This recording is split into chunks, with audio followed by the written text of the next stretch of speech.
Hi everybody, it's Franny and we're back with our 3.2 Carrera project. So in the last episode we got all the stuff done inside the engine bay, all of our hoses and tubes and all that other stuff all hooked up. That's quite a bit, huh? There's a lot of work, a little bit more than I thought. Alright, well in this video we're going to be going underneath the car, doing all the stuff under there. We have clutch work to do, or at least the clutch mechanism on it. We have the tubes for the oil. We have a bunch of stuff to do. So alright, let's go ahead and get under the car and get started. Now, I did forget one thing. Let me go get it. And when you see it, you'll be like, oh no, let me go get it. So do you know what this guy is? Yeah, this is the throttle linkage. And it hooks up to the throttle bell crank that's back there and goes all the way down onto another bell crank that's on the side of the transmission. And you're probably like, oh, no. Yeah, I know. I've got to get it through the little hole in the tin all the way back and pop this guy on the ball joint on the bell crank that's in there. So that's going to be a little bit of a challenge. The time to have installed this would have been when we had the engine down and the transmission mounted. It would have been a perfect time because you have complete access. It's so easy to put in. So that is a big mistake on my part. It's going to be a bit of a pain to get in now. Not the end of the world, but a little bit of a pain. I think I'm probably going to work it in from underneath, kind of get it in place, and then get back up here and try to pop it on that rear bell crank back there. I do want to remember to put a little dab of grease inside here as well. Anytime you're popping on these ball joints, it's always a good idea to clean them out completely, wipe off the ball itself, and then add a little dollop of grease to the inside so that when you pop those things on, they go on easily and then they're well lubricated. This is our throttle bell crank here. This end here goes to the throttle cable. It goes up to the actual accelerator pedal. And this guy is where our throttle rod connects actually to go up into the engine. And so if you look up here, you can kind of see that slot up there.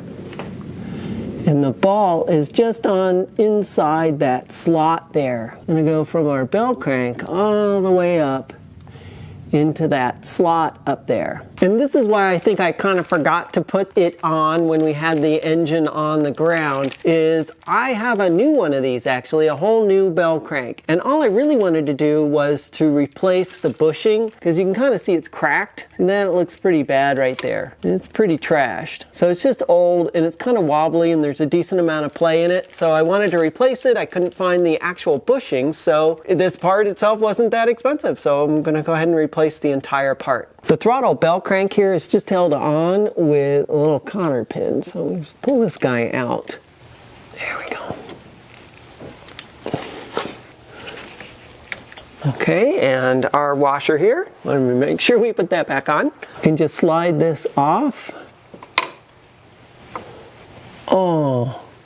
Well, I ran into a bit of a snag. Remember how I said we should have done this when the engine was out of the car and on the ground? Well, there's a second reason why. Check this out. Look at this. Yeah, so that's an issue. And the end of this thing is way over here. So there's zero chance this thing is going to come off. Oh my gosh. So I tried just jacking up on this side, putting a jack underneath the suspension here and just lifting it. I thought, well, maybe that'll do it. Maybe I can roll that wheel up a little bit and just get enough clearance. No, not so much. So I think the only other option I've got is actually to loosen up the transmission and drop it down just a bit. We can only go down about that much because we have to be very careful that our shift rod, which is back here in the tunnel, doesn't contact the back of the tunnel. So remember when we were putting the engine in, we were so careful not to have that shift rod get bent. Well, this is an awesome way to bend your shift rod, is to drop the transmission too much. So I've got a jack underneath here and it's got the entire weight of it on now. I actually pushed it up a little bit. You never want to use these bolts either to raise or lower the transmission. You'll just destroy the threads. So, okay, all right, here we go. This is such a stupid thing. This is so stupid just to replace this thing, but the whole bushing just absolutely falling apart in here. It really does need to get replaced. Let's go ahead and loosen these guys up and drop this down just a tad. We'll loosen the other one on this side.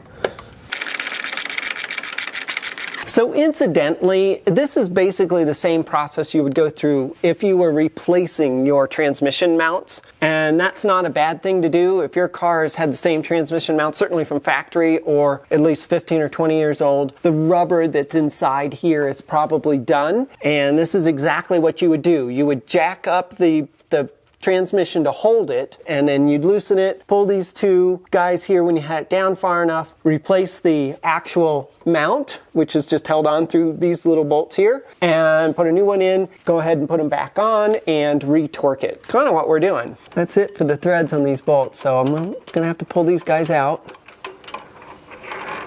There we go. All right, now this part, I have to be very, very careful. I'm gonna drop it down just a hair on the jack. All right, move down a little bit. Once again, we just don't need to be any further down than we need to be. All we need to do is get this thing out. And we're pretty close. All right, let's see. We have any more room here in the tunnel? Yep, we've got about another. We've got a little bit to go. We've got a little room. So let's drop it down a smidgen more. About 1/8 of an inch.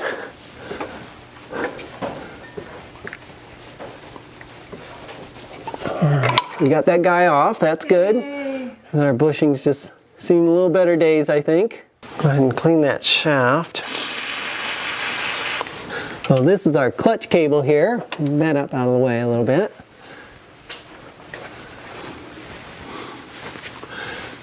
Okay, well this is nice and clean. We'll put a little grease love on there. It's not clean anymore. Well, it's clean. It's like clean dirt. Clean dirt. All right, you don't want too much, it's going to be everywhere. I want to make sure we get it on the right way, not like that, but like this. Right. How do I know? Because this fits into the ball here. Hopefully you will. There we go. Yep, that went on just fine actually. No fuss. Well, for future reference, it looks like there's flat sides here. I'll bet you could get a wrench on that and unscrew it out of the transmission. Boy, that feels great actually. Feels really good, and there's no play in it. Put a little bit of grease on our washer here. Side that's going to be up against that bushing. Put a washer back on there. Also helps hold it in place. Now we just insert our new cotter pin from the top here. Take our pliers and bend it around. There. Okay. All right, there we go. That looks good. Yeah, all installed. Okay, next step, obviously, to get the transmission back up where it needs to be. There we go. And now this one.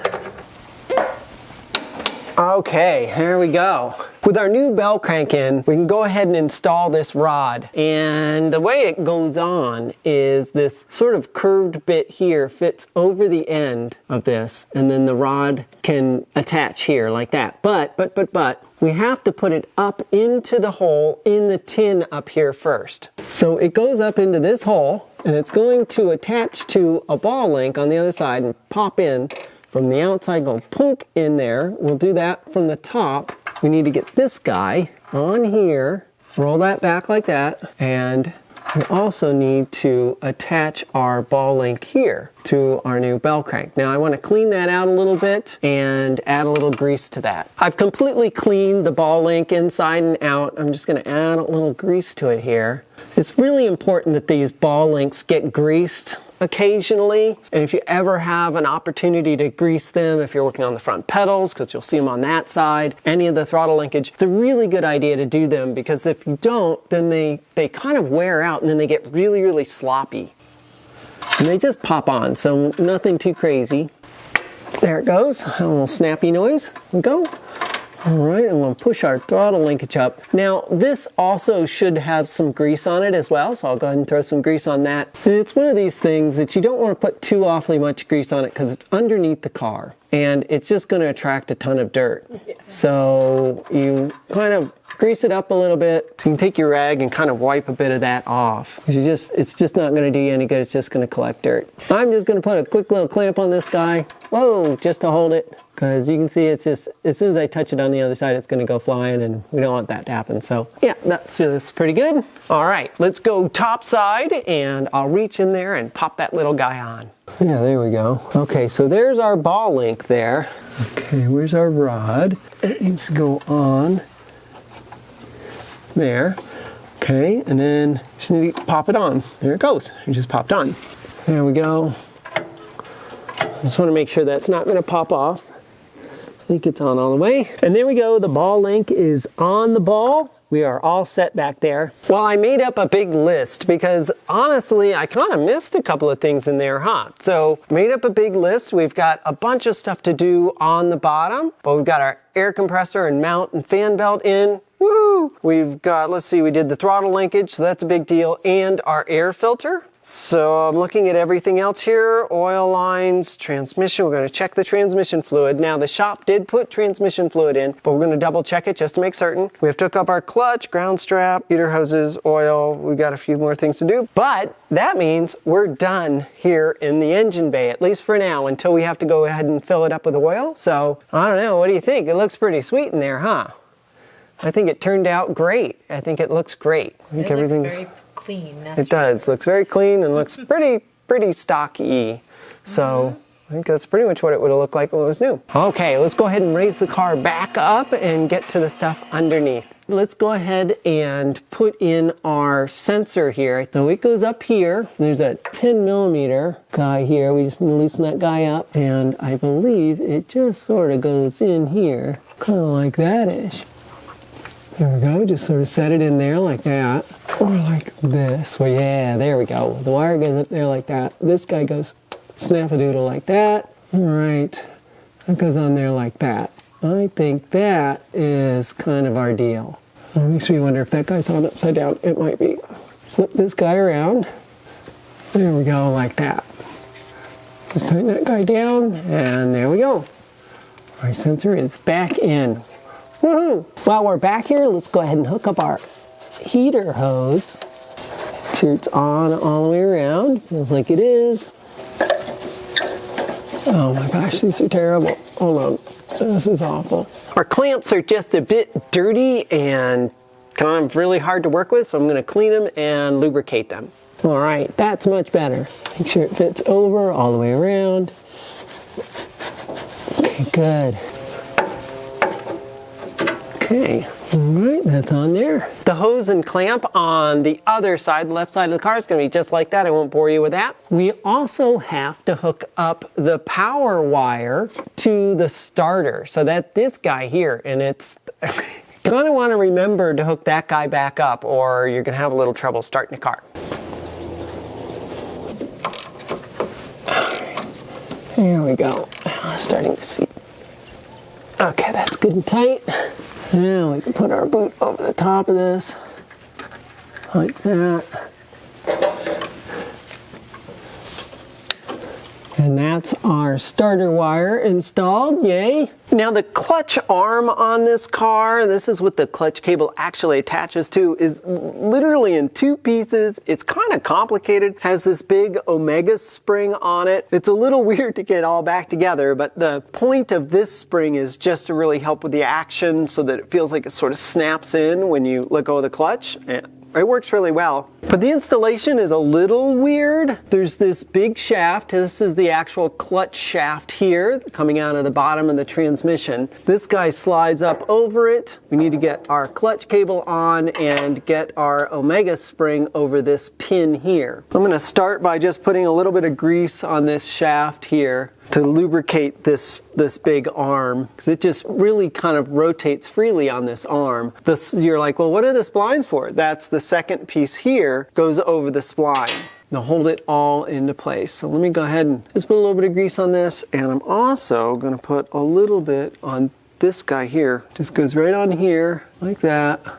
That's for the Omega spring. Once I get this installed, we'll go through the process to adjust the clutch. Porsche had a great little system to get this. You can get it it's very easy to adjust the clutch on these 3.2 Carreras with the 915 transmission. If you're working on one of these cars and you have the G50, you don't have to go through all this fuss because it's a self-adjusting hydraulic clutch, which is totally different. Now this is our clutch cable here. And I did go ahead and replace this clutch cable. It's actually pretty simple. You just disconnect it in the front at the pedal, pull the old one straight through, push the new one back in, and clip it on up there. I can show you a little bit about that later. Before I put this arm on, there's a little rubber gasket here that I think it might be a seal or gasket or something. Anyway, it goes up at the top here. I'm going to put that on first so that we don't lose it. And then a little trick to this is to spin this around the omega spring. It's not exactly in the right position, not in the final position certainly, like that. At least you can get it on this arm. And then you want to rotate this omega spring. It really needs to be up against the heater box here. So we need to push this backwards towards the rear and spin the omega spring around at the same time. And don't get your finger caught in it.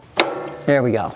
Should be like that. So this guy actually goes on our spline right here, and I looked in the manual to see, because this is just an open spline. I mean, it could be anywhere. It could be out here, it could be anywhere. Well, I think it needs to be on the spline, probably just like that, with about that much clearance. This is how we're going to adjust our clutch, and I think that's actually correct. Also, with this part, there is a spring, and it goes across here, I believe. Spring looks like that. It looks the same on both sides. It's fine. There we go. All right, and this pin goes here. So what's the easiest way to do that? Probably to get it on the spline first where it needs to be, and then work our spring back. These are always kind of a bear. Oh, it's not too bad. Okay, there we go. I thought that was gonna be a lot tougher. It's not too bad. So that's basically the idea. And then we can hook our clutch cable, which is quite loose, onto the little connecty guy there. All right, fabulous. We have two washers here, one that goes on each side. There we go. Okay, we'll bring this one back a little bit. All right, so this is the way it works. There's a gap here between this arm and this arm here that's adjustable through this bolt here in the little lock nut. And the way this works is we set the gap here to be without the clutch cable really doing anything at all. We want our gap to be 1.2 millimeters is what we want. So we need to set our gap here to be 1.2 millimeters. One of the biggest feeler gauges I have is 0.8. So I'm going to have to cobble a few of these together in order to get the 1.2 and then the 1.0 we'll need for this. Seems pretty loose. Does that mean you need to tighten it a bit? Maybe just a smidgen. I'll go ahead and loosen this up a little bit. Loosen up our jam nut here as well. And we'll set our gap here to be 1.2 millimeters, which that feels pretty good. And lock this down. There we go. 0.2, that's great. With this gap in here set, obviously the clutch cable here is not pulling on this arm at all, it's completely loose. What we're going to do is we're going to tighten this up and pull this back until our gap reduces down to just 1 millimeter. And we're just tightening up the clutch. I'll put my finger there so I can feel when we start to actually take up. It's going to be a little bit. So we have to take the slack out of the cable and blah, blah, blah. All right, I think we're starting to tighten up here a little bit. Yeah, I can feel it pulling in now. Yep, okay, well, see, that's just about right. See that? Yeah, I can hear it. All right, that sounds good. And then all we have to do is tighten this guy back up. And this just kind of clamps here on this web. You want to watch where your clutch cable itself is going here. You don't want it binding on anything. This is our fill plug here on the side of the transmission. So it's got threads on it, so you don't want it just kind of going up against it. So that's our clutch arm Omega spring new clutch cable all installed except for one small thing. Since I wasn't sure exactly where this was supposed to go on the spline, I haven't put the little C-clip in, so let's go ahead and put that in. All it's doing is holding this arm on. If you're looking for a good set of ring pliers, I bought this set, and I'll go ahead and link it down below. They're Work Pro. I really like these. They're beefy, they're strong, and they come in a set of 4 of them. So 2 of them close and 2 of them open, of course. And then there's some that have 90-degree on them. Yeah, I bought them for the work on the Volkswagen because we had some pretty serious circlips we had to put in. There you go. Always a good idea when you put one of those in, just to just make sure, just kind of tap it around the edge, make sure it's actually in the slot. It's super easy to get it half in and half out. That looks good. It'll go snap if you don't have it in. Well, it might explain why people, when they complain that their clutch feels like it's loosening up. Well, okay, so no, that's a really good point, Heidi. When I was doing the research on how to adjust to all of this, and I was reading through Wayne Dempsey's book on all the projects, 101 projects for your Porsche Carrera, he makes that point, Heidi. That's a very good point. And what he says to do is, if your clutch feels weird, because replacing the clutch on this car is such a pain, you do have to pull the engine transmission out of the car to do the clutch. So that's all the work we've been doing. It's just a huge amount of work. First thing to do, replace your clutch cable, replace your Omega spring. If you replace both of those, you get in and your clutch feels great again and everything's great, you've solved the problem. And a lot of times it is just the cable, because a lot of people are like, oh, it feels weird, it's like sticky and it's not really letting out properly, and I don't know, maybe the clutch is jacked up. No, it could very well be that your cable is bad or your Omega spring or both are bad. So it's a really good point. You don't want to just go, oh, my clutch is trashed, and then go through all the fuss of pulling the engine out. Check these 2 first. Replace them. They're not that expensive. Clutch cables aren't expensive, and the Omega spring's not that expensive. Oh, yeah. It's also very possible that your Omega spring has sort of frozen onto this pin up here. He also mentioned something about that it could be so, kind of frozen on there that you almost have to cut it off. And if that's the case, then oh yeah, your spring's done. Just something to think about. Next, I want to reinstall our ground strap. This is what kind of grounds the entire engine assembly to the frame of the car. There's a bolt here on the car side that it attaches to, and then the other bolt it attaches to is up here on the transmission. You can kind of see that this one's got a big fat washer on it. So we're gonna have to loosen this nut up here, pull this guy off, and put our cable on, hook it up to both places, and then just lock it back down. Pretty straightforward. Although getting to this guy is a little bit difficult. I had to kind of cobble together a few extensions just to get it the right length. Yeah, it's kind of cobbled together, but it just is exactly the right length. There we go. Love this. This little rotatey-ratchety guy. I love this thing. It's pretty awesome. Okay, there's our nut and our washer.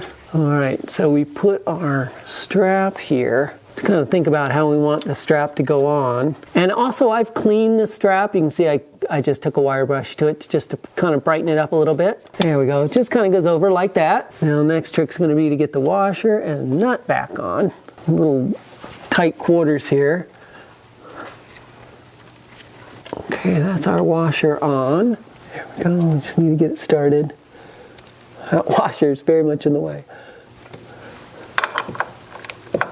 And then we can just do this, tighten it back up. Now that bolt being on the end of the transmission does have a torque value, which I think is 18 foot-pounds. I'm pretty certain it's 18. I remember looking at these, but 18 is a nice low number. I'll go back and double check it. If it's different than that, I'll go ahead and put it up on the screen here for you so you can see it. All right, there we go. Then we just have the other side of it here that connects to the car. And so you can see that the nut's already on here, the washer's already on here. I do that when I take things off. I put the nuts and the washers right back on where they were because I don't want to lose them. And you can see this is kind of a copper plug in here as well. So you know what? Let's take a little bit of a wire brush to that and clean it up a little bit. Okay, that looks nice and clean. Put our strap back on there. Okay, and that's our electrical strap installed. We're all good there. Next, I'm going to get to this oil line that goes from the tank to the engine. So this hose is mission critical, and because it's so important, all the oil that's inside the tank here, this is the line that goes over to the engine. If this hose breaks, then all the oil will drain out of the tank and out of the engine simultaneously. Probably bad things would happen. So because of that, just like we replaced the ones up top side, the vent lines going into the tank, I went ahead and got a brand new one of these as well. And you can see it's awfully thick. This is a very serious tube.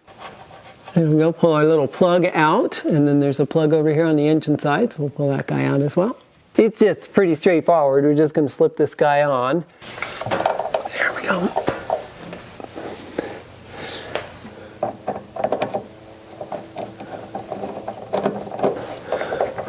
All right, in order to get this on here, this is a little dry. I'm gonna add a little bit of silicone grease around here just to lube this guy up, just to make it a lot easier to get that hose on. Work this guy on. Easier. Yeah, super. Oh, that silicone grease makes things so much easier. Don't need to go crazy, you just wanna make sure it never comes off. Feels pretty good. You wanna give it a tug, make sure it doesn't move on either side. Feels good and firm. All right, that's that. With that soft, flexible line all done, the next one we need to hook up is this big connection here. So this goes up to the oil cooler, and this is one of these oil tubes that runs all the way over here and attaches on the side of the engine. Now I've read it's a good idea on these types of connections to put a little bit of never sleaze on the threads. And once again, like as always, just the teeniest little kiss of this stuff. We just want to lubricate those threads so that they don't gall. That's more than enough. Yeah, just a touch. See how that rolls on nice and easily? That's what we're looking for. All right, we're gonna have to get a wrench on each side of this. Let me go find the appropriate wrenches. Boy, these things are pretty big. So I think that might even be 36 millimeter or close to it. All right, that's gonna be good there. I'm gonna go 30 here. Like that.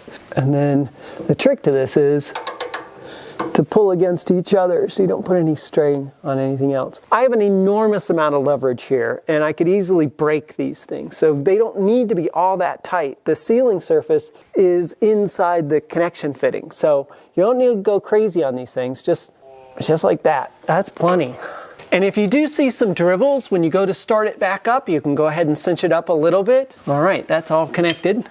Feeling pretty good about that. Yeah, looks good. When I picked up the transmission from the shop, they asked me, do you want me to fill it? And I said yes. So I didn't actually watch them fill it, but I trust the shop. But if you've had your transmission done and you're unaware of whether they actually filled it or not, it's always a good idea just to double check. And it's super easy to do. We're just going to pull the plug on the side here, just stick our finger in there, just make sure there's some oil in there, and we'll be good. All right.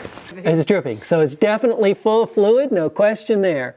So we're good. It's just for peace of mind. You don't want to be out on your first drive, driving around going, did they fill that thing with oil or not? And you're like, We do trust the shop. Yeah. And there we go. So there's no gasket on this thing or washer or anything like that. They're conical shaped threads. They really seal by just sort of being pushed in. Another item on my list is, now that we've got everything in, I want to turn the engine through a couple of turns just to make sure there's nothing bound in it, no problems of any kind. I just don't want to hook the starter up and there be something bad and have the whole thing get destroyed.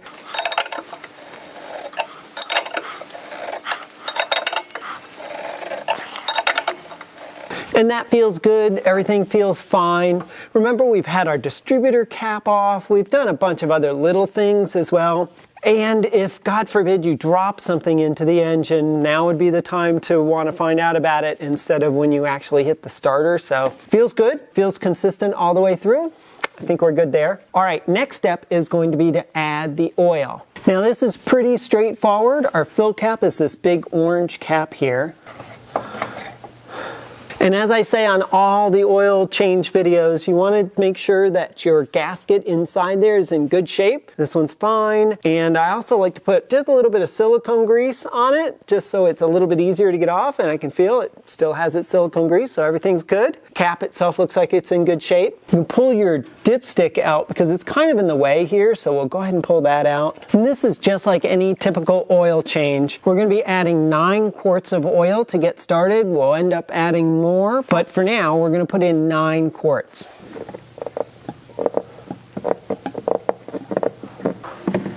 And you're probably thinking, well, Franny, do you want to use the dipstick to check the oil level? Well, actually we can't. On these air-cooled engines, they're all dry sump engines, and that means that our dipstick is actually going into the oil tank. So in order to check the oil level properly, we have to have the car running, it has to be good and hot and on a level surface, and then we can check our oil. But it has to actually be running to check the oil. So that's kind of a thing. We won't be able to check it until we get the engine running and get it good and warm. Okay, and we can just replace our oil cap here.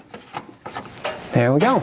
Next, I want to reattach our shift coupler here. I have no idea what gear the transmission is actually in, and I want to put it in neutral. So what I want to do is start by pushing this boot on, and then it goes around this big hole here. This guy all the way around. There we go, something like that. Now we never did loosen this, which is the actual adjustment for our transmission, which is a good thing. That way we don't have to readjust it. All we did was uncouple it here, and that's a positive direct connection there with no adjustment. So we want to make sure our pin is up all the way, and then we can just move this over the top here and tighten it back down. All right, just kind of tighten that up a little bit. There we go. And then this boot fits over this guy here. That's it. All back on.